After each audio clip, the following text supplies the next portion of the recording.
Bonjour à tous les amis, bienvenue sur Astro pour Soi, une chaîne d'astrologie qui parle d'astro pour vous. Aujourd'hui on se retrouve pour parler de la maison 5, c'est parti. Alors la maison 5, elle nous parle de quoi? La maison 5, c'est un champ d'expérience qui est assez facile à vivre, qui est assez même plaisant à vivre. C'est d'ailleurs son attrait principal, c'est que c'est le champ d'expérience du plaisir, de l'expression personnelle et de la créativité. La maison 5, c'est un lieu où, après avoir été en maison 4 en introspection, à être dans vos racines pour pouvoir mieux vous stabiliser intérieurement, vous allez pouvoir utiliser toute cette énergie-là, toutes ces qualités que vous avez travaillées, que vous avez fait maturer en vous, vous allez les exprimer pleinement en maison 5. La maison 5, c'est un lieu où on va avoir tendance à être un peu égoïste, à être centré sur nous-mêmes. Et c'est assez facile à comprendre, c'est parce que on est justement dans le champ d'expérience de la pleine expression de soi. En maison 5, on va se satisfaire de nous-mêmes, on va admirer ce que l'on fait, on va admirer ce que l'on exprime. Ici, la personnalité qui a été découverte à l'ascendant devra pleinement s'exprimer sans retenue, sans gêne, bref, avec une certaine intensité. Les planètes qui vont être à la maison 5, ça va être les fonctions psychologiques qu'on va utiliser pour pleinement s'exprimer, pour stimuler sa créativité. C'est des planètes qu'on va utiliser pour œuvrer, mais du coup, c'est des planètes qui vont être teintées, comme dit, d'un certain recentrage sur soi, d'un certain égoïsme, c'est-à-dire qu'en maison 5, les planètes qui vont être en maison 5, c'est des planètes qu'on va utiliser à sa manière et à sa seule manière. Souvent pour ses intérêts. Le mot-clé vraiment de la maison 5, c'est extériorisation, expression et extériorisation. C'est évidemment aussi une maison qu'on va utiliser pour parler un peu du profil affectif de la personne en matière de relations amoureuses. Mais c'est une maison qui est différente de la maison 7. Pour faire le distinguo entre une histoire d'amour en maison 5 et une histoire d'amour en maison 7, une histoire d'amour en maison 5, c'est une histoire d'amour où on va projeter sa volonté sur l'autre. On va projeter sa volonté et son désir sur l'autre. En réalité, l'autre n'existe pas vraiment en maison 5. L'autre, c'est juste le réceptacle, le stimulant de notre propre désir intérieur. La véritable rencontre avec l'autre, elle se fera en maison 7. En maison 7, on rencontre l'autre sur un pied d'égalité. En maison 5, on va essayer plutôt de le dominer. En maison 5, on va essayer de transformer son partenaire selon ses désirs personnels, alors qu'en maison 7, comme dit, on est plus dans un rapport vraiment de sujet à sujet, de relation à relation. On va accepter l'autre comme il est. En maison 7, on va aimer l'autre pour ce qu'il est, alors qu'en maison 5, on va aimer l'autre pour ce qu'on voudrait qu'il soit. Donc vous comprenez bien la démarche de la maison 5 qui est vraiment sur la projection. Donc on a parlé de la projection amoureuse, mais voilà, c'est aussi la créativité. Pourquoi? Parce que la maison 5, elle a la volonté de créer une œuvre qui va en quelque sorte immortaliser sa volonté. Donc ça peut être une entreprise, une société, mais ça peut être aussi des enfants, tout simplement. L'enfant est une œuvre, c'est une œuvre biologique. Donc la maison 5 va aussi nous parler de l'éducation qu'on porte aux enfants. Ça peut être aussi une œuvre artistique, encore une fois, ça dépend des planètes qui vont être utilisées en maison 5. On est vraiment dans une affaire de don de soi en maison 5.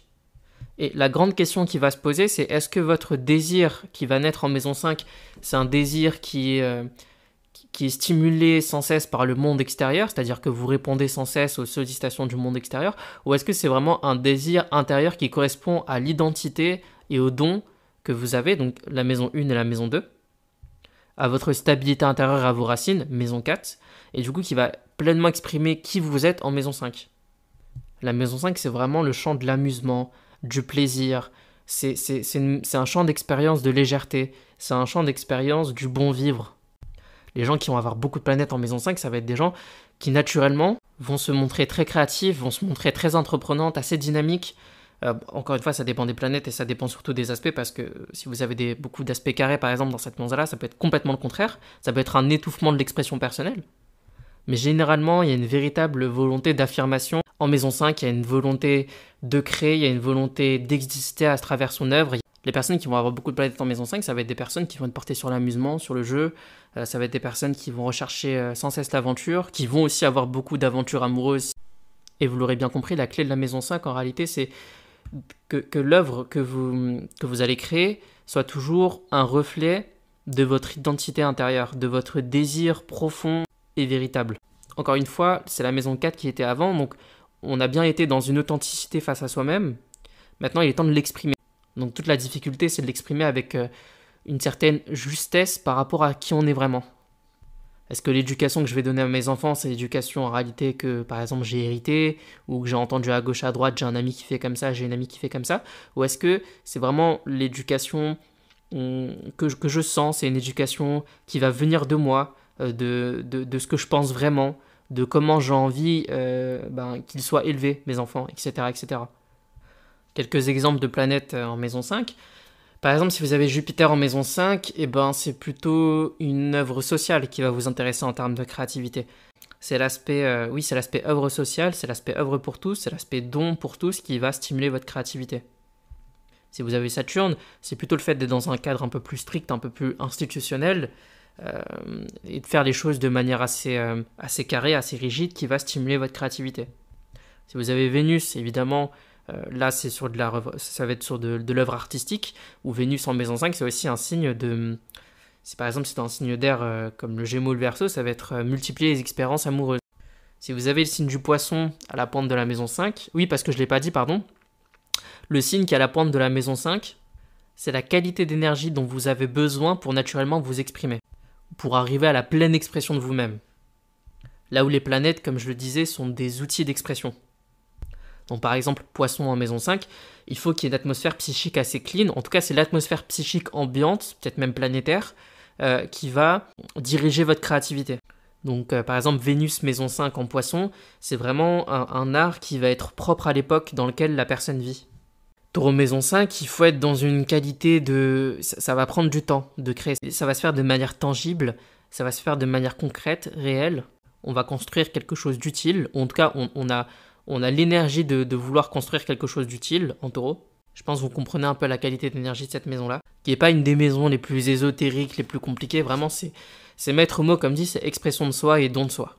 Donc voilà les amis, c'était tout pour la maison 5, j'espère que ça vous aura appris des choses.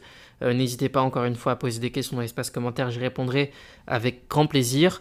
N'hésitez pas à lâcher un pouce bleu, à vous abonner évidemment. On est bientôt à 200 abonnés, enfin bientôt, il en manque une quarantaine quand même au moment où je tourne cette vidéo, donc voilà. Mais en tout cas, moi ça me fait toujours plaisir et on se dit à la prochaine. Au revoir.